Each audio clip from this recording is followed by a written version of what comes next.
Hello guys, ഞാന് കഴിഞ്ഞ പ്രാവശ്യം പൊറമണ്ണൂര് വന്നപ്പോ കുറച്ച് ദിവസം മുന്നേ വന്നപ്പോ ഇവിടെ ഫുള്ള് സാധനങ്ങൾ ചേട്ടി കവാടൊക്കെ ഉണ്ടായിരുന്നു. ഒന്നും കാണാനില്ല. ഇവിടെ മല്ലിക ഉണ്ടായിരുന്നു, വലതേ സൈഡിലും ഇടതേ സൈഡിലോ. ഇവിടെ ഒന്നുമില്ല. ഇടതേ സൈഡൊക്കെ പൊളിച്ചിട്ടോ, വലതേ സൈഡൊക്കെ ഒന്നുമില്ല. ഈ ബാക്കില് കവാടുണ്ടായിരുന്നു. ഇവിടെ കവാടം, കവാടം ഇവിടെ ഇല്ല. എന്താണ് പൊളിക്കാൻ കാരണം? അതെ, മല്ലിക വാടിപ്പോയി, കൊണ്ടുപോയി, നോല പട്ട ഉണങ്ങിപ്പോയി. ഫുള്ള് ഇരുമ്പേറ്റൊക്കെ ഉണ്ടാക്കുന്ന സെറ്റപ്പ് ഉണ്ടാവുള്ളൂ.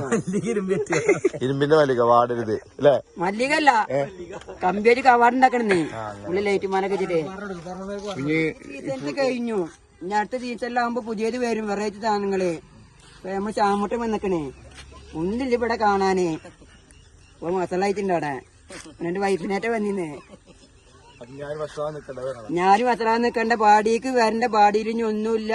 അടുത്ത സീസണിൽ വന്നാൽ മതി. വെറൈറ്റി സാധനങ്ങൾ കാണാം, വെറൈറ്റി പൂവുകളൊക്കെ കാണാം. ചെണ്ടുമല്ലി കേട്ടില്ലേ? ഏത് പൂവൊക്കെ? റോസാപ്പൂണ്ട്, അതേപോലെ ചെമ്പരത്തി ഉണ്ട്. അങ്ങനത്തെ പൂവുകളൊക്കെ ഉണ്ട്. കുറെ തെങ്ങ് വെക്കണം.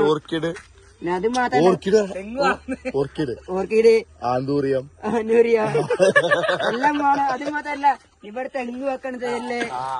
തെങ്ങിന്റെ തേങ്ങ ഉണ്ടാവല്ലോ, ഒരു ഉപകാരല്ലേ? എപ്പോഴും തേങ്ങയില്ലല്ലോ. ഇവിടെ ഒന്നുമില്ലല്ലോ. കുറെ നെല്ലുണ്ടായിട്ട് കാര്യല്ലോ. തേങ്ങ മാത്രം ചോറുന്നുണ്ടേ. ശരി, ബൈ. ശരി, കാണാൻ അടുത്ത വീഡിയോ അല്ലേ ഒക്കെ.